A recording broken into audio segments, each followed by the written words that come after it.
बिस्मिल्लाहिर्रहमानिर्रहीम। अस्सलाम वालेकुम नादरीन, आप यूट्यूब चैनल देख रहे हैं। मैं इमरान खान हूँ। यानी हुकूमत ने इकबाल मार्की खानेवाल को सील कर दिया और बदतरीन इसराइल नवाजी का सबूत दिया है। लेकिन मुल्तान में कल हर सूरत में फ़लस्तीन कॉन्फ्रेंस मुनक्कद होगी इंशाअल्लाह। ये आज के दिन के हवाले से कल रात को सेनेटर मुश्ताक साहब ने स्टेटमेंट जारी किया और मरीम नवाज साहिबा को मुखातिब किया। देखिए, अब मरीम नवाज हो, नवाज शरीफ हो, आसिम मुनीर हो, शहबाज शरीफ हो, बहुत सारी कमिटमेंट आलमी सतह पे दी जा चुकी हैं और अब पाकिस्तान की जितनी भी हुकूमतें हैं उन्हें उन कमिटमेंट्स को पूरा करना पड़ेगा। चाहे गजा में फ़ौज भेजनी पड़े, चाहे इसराइल के साथ ताल्लुकात नॉर्मलाइज करने पड़े, चाहे अफ़गानिस्तान के साथ आपको एक और लड़ाई में कूदना पड़े, चाहे आपको अपनी मादनियात जो है वो सस्ते दामों बेचनी पड़े, वो जो भी है, जो आपने आलमी सतह पे कर लिए हैं मुआहदे और आलमी सतह पे जो वादे आपने कर लिए वो तो आपको पूरे करने पड़ेंगे। और इससे पहले भी बहुत दफ़ा ऐसा हुआ कि जब जब कोशिश की गई फ़लस्तीन के लिए आवाज़ उठाने की, पाकिस्तान में उस आवाज़ को कुचल दिया गया और इसकी वजह से इसराइली अखबारात, उनके तज्ज़ियाकार, उनका मीडिया, उनके लोग बहुत खुश हैं और वो ये कहते हैं कि पाकिस्तान से उनको अब ठंडी हवा आती है, पहले की तरह वाले हालात नहीं हैं। वो इन हालात को अपने लिए फेवरेबल समझते हैं। नाज़रीन, एक और ख़बर है आलमी सतह पे, मैं वो भी आपके सामने रख देता हूँ। ये पाकिस्तान के लिए एक से बढ़ के एक नया प्रॉब्लम आ रहा है। ये GSP+, ये एक स्टेटस है जो पाकिस्तान के पास है गुज़िश्ता कई सालों से।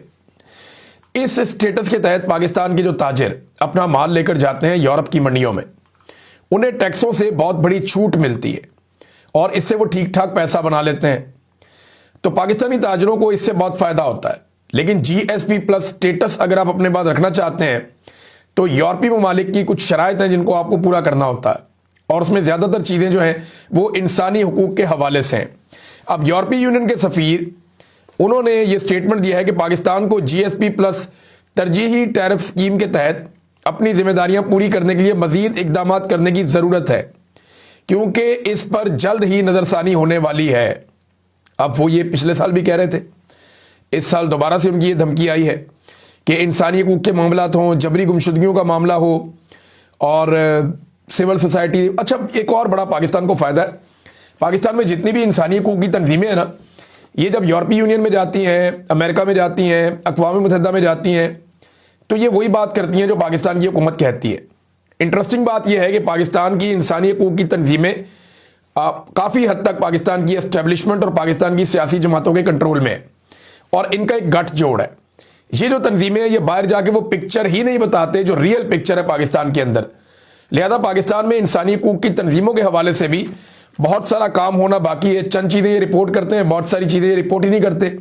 ये बताते ही नहीं कि कैसे कत्लेआम हो रहा है, कैसे जबरी गुमशुदगियाँ हो रही हैं, कैसे मैंडेट चोरी हो रहा है, कैसे जाली मुकदमात में सियासी कारकुनों को उठा कर जेलों में डाला जा रहा है।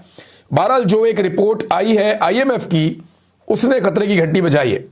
7 इंपॉर्टेंट चीज़ें जो उस रिपोर्ट के अंदर है, ये अवैस हमीद साहब बड़े अच्छे जर्नलिस्ट हैं, इन्होंने उसका खुलासा निकाला है और बहुत सारे लोगों ने, किसी ने 5 नुक्ते निकाले, किसी ने 7 नुक्ते निकाले, किसी ने 12 नुक्ते निकाले, लेकिन ये बहुत इंपॉर्टेंट है। पहला जो नुक्ता है IMF की रिपोर्ट का, ये 180 सफ़हात से ज़ायद की रिपोर्ट है। इसका जो पहला बड़ा नुक्ता है वो ये है कि पाकिस्तान का तमाम जो सरकारी सेक्टर है, इसमें हर सतह पर मुसलसल और तबाहकुन किस्म की करप्शन फैल गई है। यानी पाकिस्तान का सारा जो सरकारी स्ट्रक्चर है उसमें बदतरीन करप्शन है इस वक्त, और करप्शन ने जड़ें पकड़ ली हैं हर जगह के अंदर। नंबर 2, रियासती इदारों में बड़े पैमाने पर गवर्नेंस के मसाइल हैं और एहतसाब का फुकदान है। अच्छा, इसमें SIFC का भी हवाला दिया गया। अब जो SIFC का इदारा बनाया गया है, जिसमें पाकिस्तान की फ़ौज भी इन्वॉल्व है, आर्मी चीफ भी इसके अंदर शामिल हैं और बहुत सारे लोगों को इसमें शामिल किया गया है, फ़ौजी अफसरान को, जर्नलों को इसमें शामिल किया गया है। तो ये SIFC के हवाले से कोई सालाना रिपोर्ट ही नहीं है, ना इसकी कोई कारकर्दगी रिपोर्ट है। इस पर कितना खर्चा आ रहा है, ये कितनी सरमायाकारी लेकर आया, कोई चीज़ नहीं है। तो गवर्नेंस के बड़े सीरियस मसाइल है पाकिस्तान के रियासती इदारों में और किसी किस्म का एहतसाब भी नहीं होता। तीसरा नुक्ता, जो अलीट क्लास है पाकिस्तान की, प्रिविलेज्ड क्लास, जो सबसे हाई क्लास के लोग हैं, बहुत पैसे वाले लोग हैं, ये जो अलीट क्लास है यही पाकिस्तान के हुक्मरान है, यही हुक्मरानी करते हैं, यही इक़्तिदार के अंदर रहते हैं, जो ज़ाती मफादात में मुआशी पॉलिसियाँ बनाते हैं। जैसे कि शुगर वाले हैं, जितने भी शुगर मिल मालिकान हैं वो सारे के सारे हुकूमत के अंदर रहते हैं, सियासी जमातों में शामिल हैं और ये मिलकर हुकूमतें बनाते हैं। इमरान खान साहब के साथ जहांगीर तरीन आए थे तो वो शुगर माफिया का हिस्सा थे। आज इमरान खान के पास कोई भी एक शुगर माफिया वाला बंदा नहीं बचा, क्योंकि सारे के सारे हुकूमत के साथ चले गए। लिहाजा इस तरह से एलीट क्लास हुक्मरान जो हैं ये ज़ाती मफादात में मुआशी पॉलिसियाँ बनाते हैं। इसमें मिसाल दी IMF ने शुगर स्कैंडल का। नंबर 4 जो नुकता उन्होंने उठाया कि पेचीदा टैक्स निज़ाम करप्शन का बहुत बड़ा जरिया बन चुका है। पाकिस्तान में टैक्स ही कोई नहीं देता। जो ताकतवर आदमी है, जो बड़ा आदमी है, वो टैक्स देता ही नहीं। डायरेक्ट टैक्सेस का कोई सिस्टम ही नहीं है पाकिस्तान में। वो तरीका एक ही है, तनख्वाहदार तबके पे टैक्स लगाई जाओ, गरीब आदमी पे टैक्स लगाई जाओ, पेट्रोल बिजली और गैस महंगा करते जाओ। कोई टैक्स की इस्लाहात पाकिस्तान में की नहीं गई। बदकिस्मती से पाकिस्तान में बहुत सारे अदवार आए, लेकिन किसी दौर में भी टैक्स की इस्लाहात नहीं की गई। इमरान खान साहब ने जब इसका नाम लिया तो उसके बाद पाकिस्तान में उस वजीर को ही तब्दील करना पड़ गया, क्योंकि माफिया इतने ज़बरदस्त तरीके से हमला आवर हुआ था। फिर उसके बाद कोरोना वायरस आ गया, लेकिन फिर भी मईशत तो चल ही रही थी इमरान खान के दौर में। अभी तो सत्ता ही बेड़ा गर्क कर दिया उन्होंने पकड़ के। बहरहाल पेचीदा टैक्स निज़ाम है, इसको ठीक करना पड़ेगा। पूरी दुनिया के अंदर लोग टैक्स देते हैं, लेकिन उसके बदले में लोगों को फ़ायदा भी मिलता है। पाकिस्तान में ये निज़ाम भी खराबी का शिकार है। नंबर 5, अदालती निज़ाम में करप्शन और पेचीदगी सरमायाकारी में रुकावट है। अब इस पे बड़ा डिटेल उन्होंने लिखा है कि अदालतों का तो बेड़ा ही गर्क हो गया। पूरी दुनिया में आप जहाँ पे भी अपना सरमाया लेकर जाते हैं ना, अपना पैसा लेकर जाते हैं, आप इस बुनियाद पर लेकर जाते हैं कि अगर किसी ने मेरा पैसा छीनने की कोशिश की तो वहाँ का अदालती निज़ाम ऐसा है कि मैं अपना पैसा बरामद कर लूँगा। आप गल्फ़ कंट्रीज़ में चले जाए ना, किसी का आपने पैसा देना है, आप उस मुल्क से बाहर नहीं निकल सकते। आपका फ़र्ज़ करें रोड पे एक चालान हुआ है ना, तो एयरपोर्ट पे आपको रोक लेंगे, जनाब आपका चालान हुआ है, आपने वो चालान जमा नहीं करवाया, पहले आप चालान के पैसे ये साथ वाले काउंटर पे जमा करवाएं, उसके बाद फिर आप अपनी फ़्लाइट पे बैठ के जाएंगे। ये हुआ मेरे साथ। मेरा एक दोस्त ट्रैवल कर रहा था तो अचानक उसको रोक लिया उन्होंने इमिग्रेशन पे। मैंने कहा जी आपको क्यों रोका? उसने कहा जी मेरे चालान पेंडिंग है 1-2, मैं वो जमा करवा के आता हूँ। वो गए, जाकर उन्होंने चालान पेंडिंग तो थे वो जमा करवाए। इसी तरह अगर किसी का पैसा लेकर आप भाग रहे हैं तो वहाँ पे बड़े सख्त कवानीन है, वहाँ की अदालतें इंसाफ देती हैं। हालांकि वहाँ डिक्टेटरशिप है, लेकिन अदालती निज़ाम में करप्शन और पेचीदगी सरमायाकारी में बहुत बड़ी रुकावट है पाकिस्तान में। एक तो ये भी आ गया। नंबर 6, अवाम हर काम के लिए सरकारी दफातर में रिश्वत देने पर मजबूर हैं। इससे पूरा का पूरा आपका सोसाइटी का स्ट्रक्चर ही तबाह हो जाता है। जब आम आदमी अपने हर छोटे बड़े काम के लिए रिश्वत देता है ना, तो उसका इदारों पर से, सिस्टम पे से एतबार उठ जाता है और फिर मुल्क के अंदर लोगों की इनपुट खत्म हो जाती है। लोग मायूस हो जाते हैं, लोगों को लगता है ये आवे का आवे बिगड़ा हुआ है, ये निज़ाम ऐसे ही चलेगा। लोग रोज़ाना अपने छोटे बड़े कामों के लिए रिश्वत देते हैं, और जब वो रिश्वत देकर अपना काम निकलवाते हैं तो पूरी सोसाइटी के अंदर रिश्वत का एक कल्चर आम हो जाता है, लोगों की इखलाकियात तबाह हो जाती हैं। बहरहाल ये IMF की ऑब्जर्वेशन उन्होंने बताया, और एक और भी उन्होंने बताया कि जो उनकी रिपोर्ट के आखिरी जो 4 माह थे, उन्होंने बताया जो उनकी रिपोर्ट के 4 माह थे उसमें 33% मुल्की कर्जे बढ़ गए। ये 4 माह में 33% उन्होंने बताए, और 100% कर्जे इन्होंने बढ़ा लिए गुज़िश्ता 3 साल में। यानी पाकिस्तान बनने से लेकर अब तक जितना कर्जा पाकिस्तान ने लिया, उतना कर्जा इन्होंने गुज़िश्ता 3 साल में तकरीबन उसके बराबर कर्जा इन्होंने ले लिया। ये इन्होंने पाकिस्तान की हालत की है, और इसको ख्वाजा आसिफ बड़े शौक से हाइब्रिड रजीम कहते हैं। नाज़रीन, एक और ख़बर है, लंदन में या यूरोप में, पूरे में हर जगह पे जो है वो अब 26 नवंबर के हवाले से पाकिस्तान तहरीक इंसाफ या ओवरसीज़ पाकिस्तानी इज्तिमात करने जा रहे हैं, एहतजाजी इज्तिमात करने जा रहे हैं कि 26 नवंबर को पाकिस्तान में जो कत्लेआम हुआ उसके खिलाफ आवाज़ उठाई जाए। ज़्यादातर मुल्कों में 22 और 23 तारीखें जो हैं वो इसके लिए चुनी गई हैं। वजह यह है कि 22 और 23 को सैटरडे और संडे है, तो यहाँ पे एहतजाज किया जाएगा। लंदन में एतवार वाले दिन ह्यूमन चेन बनाई जाएगी, यानी इंसानी हाथों की जंजीर। जो ओवरसीज़ पाकिस्तानियों ने फैसला किया है कि वो बरतानिया के शहर लंदन में 23 नवंबर को दोपहर इंसानी हाथों की एक जंजीर बनाएंगे। ये फैसला किया गया लंदन में, जबकि यूरोप में, अमेरिका में और दीगर कई ममालिक में एहतजाजी मुजाहरे अभी शेड्यूल हो रहे हैं और प्रोग्राम तश्कील दिए जा रहे हैं। जबकि पाकिस्तान में इस हवाले से अभी तक कोई बड़ा प्रोग्राम सामने नहीं आया। अभी तक नहीं बताया गया कि कौन सा प्रोग्राम पाकिस्तान में होगा, किस लेवल का होगा और किस जगह पे होगा। अभी तक तो इसके बारे में कुछ दिखाई नहीं दे रहा। जुनैद सलीम साहब ने एक खबर दी है, नाज़रीन, बड़े अच्छे जर्नलिस्ट हैं, अपना एक प्रोग्राम भी करते हैं।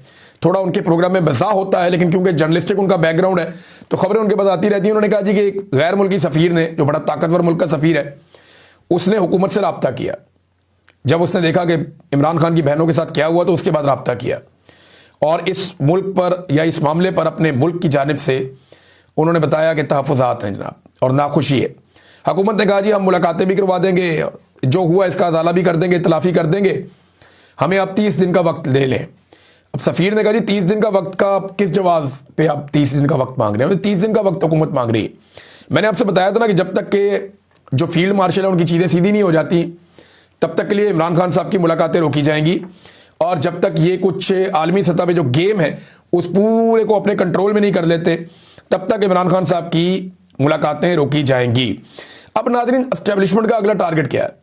देखें, जो अलग अलग जगह पे टारगेट होते हैं ना, बैरून मुल्क अलग टारगेट है, अंदरून मुल्क अलग टारगेट है, तो यहां पे अब 18वीं आईनी तरमीम को निशाना बनाया जाएगा। ये मैं आपको आज बता रहा हूं। 18वीं आईनी तरमीम जिसके तहत सूबों के पास इख्तियारात मौजूद हैं और कुछ सूबाई खुद मुख्तारी जो सूबों को मिली है वो 28वीं आईनी तरमीम के जरिए मिली है, जिसका क्रेडिट पाकिस्तान की तकरीबन सारी सियासी जमातें लेती है। अब 28वीं आईनी तरमीम पे एस्टेब्लिशमेंट की अगली नज़र है। मैंने बहुत पहले आपको बताया था कि 27वीं तरमीम पे काम हो रहा है, जिस दफ्तर में काम हो रहा है वो अलग दफ्तर है, सियासतदानों को कुछ पता नहीं है, लेकिन ये फैसला हो गया कि 28वीं आईनी तरमीम लाई जाएगी। कब लाई जाएगी इसके बारे में अभी किसी को कुछ पता नहीं, और अभी तो सेलिब्रेशन मोड में सारे के सारे जश्न मना रहे हैं। दिसंबर के महीने में या उसके मिड में जाके काम शुरू होगा 28वीं आईनी तरमीम पे, और फिर आप देखेंगे बड़ी तेजी से ये मामला भी आगे बढ़ेगा। नाज़रीन, सुहेल अफरीदी ने खत लिखा है मरियम नवाज को, और खत के अंदर उन्होंने चंद चीज़ें जो हैं वो मरियम नवाज के सामने रखी हैं, क्योंकि जो अडियाला जेल है वो पंजाब हुकूमत के अंडर आता है इलाका, तो इसलिए मरियम नवाज को खत लिखा। खत में आपको बताया तो उसके मंदरजात क्या है, वो खत के अंदर क्या लिखा है। उन्होंने लिखा जी कि इमरान खान के अहले खाना खुसूसन उनकी बहनों को अदालती इजाज़त के बावजूद रोका गया, बदसलूकी का निशाना बनाया गया और बुजुर्ग ख़वातीन को 1 किलोमीटर दूर सड़क पर बिठाया गया, जो गैर इंसानी, गैर इखलाकी और अदालती अहकामात की खुली खिलाफ वर्जी है। वज़ीर आला खैबर पख्तूनख्वा ने हुकूमत पंजाब से 4 मुतालबात किए। नंबर 1, अदालती अहकामात पर फौरी अमल दरामद किया जाए। नंबर 2, बदसलूकी के जिम्मेदारों को उनके खिलाफ कार्रवाई की जाए। नंबर 3, जेल और पुलिस को वाज़ेह हदायत जारी की जाए। नंबर 4, मुलाकातों के लिए बावकार और कानूनी निज़ाम का क़याम अमल में लाया जाए, जो तरीक़ाकार है। और यह भी बताया गया कि इमरान खान साबिक़ वज़ीर आज़म है और उस जमात के कायद हैं जिसके मैंडेट के तहत खैबर पख्तूनख्वा की हुकूमत कायम है, लिहाजा उनके हकूक़ की खिलाफ वर्जी किसी सूरत काबिल कबूल नहीं है। वज़ीर आला ने उम्मीद जाहिर की कि पंजाब हुकूमत फौरी एक्शन लेकर कानून की बालादस्ती और इंसानी वक़ार को यकीनी बनाएगी। ये नाज़रीन ख़त लिखा है सुहेल अफरीदी ने। नाज़रीन, एक खबर जो है वो इंजीनियर मोहम्मद अली मिर्ज़ा साहब के बारे में भी है, और इनके हवाले से जो खबर है वो ये है कि इस्लामाबाद हाई कोर्ट ने इंजीनियर मोहम्मद अली मिर्ज़ा के बयान से मुताल्लिक जो इस्लामी नज़रियाती कौंसिल की राय आई थी उसको 4 दिसंबर तक के लिए मुअत्तल कर दिया है, और इस पे जो है वो वकील आए और आकर अदालत को मुतमईन करें कि किन हालात में इस्लामी नज़रियाती कौंसिल FIA या पुलिस को सिफारिशात दे सकती है। देखें, इंजीनियर मोहम्मद अली मिर्ज़ा साहब का मामला बड़ा अजीब है। जय्यद उलमा इकराम बार बार कह चुके हैं कि उनको जो है वो सज़ा दी जा रही है सिर्फ उलमा की मुखालफत की, क्योंकि वो बहुत खुलकर उलमा के ख़िलाफ़ या उनके नज़रियात के ख़िलाफ़ बात करते थे, बड़े वोकल वो आलिम दीन है, लिहाजा उनको एक मुखालफत पैदा हो गई बाकी मौलवियों से, और फिर वही जो आपस का झगड़ा है उसकी वजह से उनके ऊपर ये केस बनाया गया। ज़्यादा उलमा इकराम का ये मौक़िफ़ है जो न्यूट्रली ये बात करते हैं। बहुत सारे लोग खुलकर बात नहीं करते, लेकिन अब अदालत से एक उम्मीद पैदा हुई है। मेरे ख्याल में अगर तो ये आपसी लड़ाई का मामला है, क्योंकि मैं ज़्यादा दीनी मामलात में जानता नहीं हूँ, लेकिन जितने उलमा इकराम से मैंने सुना उन सब ने कहा कि जी ये इंजीनियर मोहम्मद अली मिर्ज़ा साहब का मामला जो है ये ज़ाती नापसंदीदगी का मामला है और ऐसी कोई चीज़ नहीं है जो उनके ऊपर इल्ज़ामात लग गए हैं। बहरहाल अब देखते हैं कि इस्लामी नज़रियाती कौंसिल की राय के हवाले से हाई कोर्ट ने जो उनकी राय को मुअत्तल किया है, इसके बाद 4 तारीख को दिसंबर की क्या चीज़ निकलती है और मामला कहाँ जाता है। बहरहाल उनकी ज़मानत के लिए कोशिश की जा रही है कि इंजीनियर मोहम्मद अली मिर्ज़ा जो है उनको रिहा किया जाए। देखते हैं कि ये केस किस सिमत आगे बढ़ता है। नाज़रीन, एक और खबर, और ये बड़ी खबर है। खबर यह है कि 27वीं आईनी तरमीम के खिलाफ 4 जजेस सुप्रीम कोर्ट ऑफ पाकिस्तान चले गए हैं और इन्होंने 27वीं आईनी तरमीम को चैलेंज कर दिया है। ये चारों जजेस इस्लामाबाद हाई कोर्ट के हैं, justice Mohsin Akhtar Kiyani, justice Babar Sattar, justice Sardar Ishaq Khan और जस्टिस सिमन रफ़त इम्तियाज़ साहिबा। मेरे ख्याल में इसमें जो 2 मुअज़्ज़िज़ जज साहिबान सुप्रीम कोर्ट के रिटायर हुए हैं या जिन्होंने इस्तीफ़ा दिया है, उन दोनों को वकील बनाया जाए। जस्टिस मंसूर अली शाह साहब और जस्टिस अतमुल्लाह साहब को चाहिए कि वो इसमें वकालत करें। अगर तो कोई कानून में गुंजाइश है तो दूसरा देखें, ये सिस्टम को एक्सपोज करने के लिए तो एक दरखास्त हो सकती है। मुझे इस मौका पर इस माहौल में ऐसा दिखाई नहीं देता कि इन जजेस को कोई इंसाफ मिलेगा, क्योंकि इससे पहले भी इन्हें कोई इंसाफ नहीं मिला। आखिरी एक खबर है नादरीन के ये इस किस्म की चहमगोइयाँ हो रही हैं कि शायद महमूद खान अचकज़ई साहब की जगह पे जो अपोजिशन इत्तेहाद है उसकी सरबराही फजल रहमान साहब को दे दी जाए, क्योंकि अचकज़ई साहब जो है उनको बनाया जा रहा है अपोजिशन लीडर कौमी असम्बली में। इस किस्म की चहमगोइयाँ हो रही हैं, लेकिन इनकी सदाकत क्या है इस पर अगले वीलॉग में तफसीली हम बात करेंगे। अब तक के लिए इतना ही, अपना ख्याल रखिएगा, अपने चैनल का भी। अल्लाह हाफ़िज़।